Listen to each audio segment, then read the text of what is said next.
मी सागर मगर, one परिक्षेत्र अधिकारी प्रादेशिक सांगोला। मी नुकताच या वन परिक्षेत्र पदाचा कार्यभार स्वीकारला आहे। मी कार्यभार स्वीकारल्यानंतर मी तालुक्यातील किंवा असं तमाम नागरिकांना आवाहन करू इच्छितो की वनसंवर्धन, संरक्षण आणि पर्यावरणाचे संरक्षण ही आपल्या सध्या काळाची एक गरज आहे।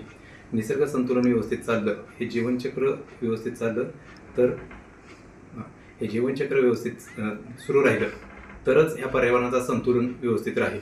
हे जीवनचक्र आणि ही पुढचे जर डिस्टर्ब झाली तर ह्याचा त्रास सर्व प्राणीमात्रांना, सर्व सजीव प्राण्यांना स्वीकारावा लागेल।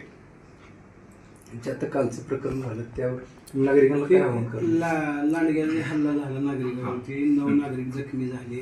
त्याच्यावरती काय परत तुमच्याकडून शोध काय झाला, काय कारवाई झाली? दिनांक 22 ऑगस्ट 2025 रोजी आम्हाला प्राथमिक माहिती मिळाली की एक मौजे एकतपूर गावामध्ये एका महिलेवरती लांडग्याने हल्ला केलेला आहे आणि त्यांना जखमी केलेला आहे।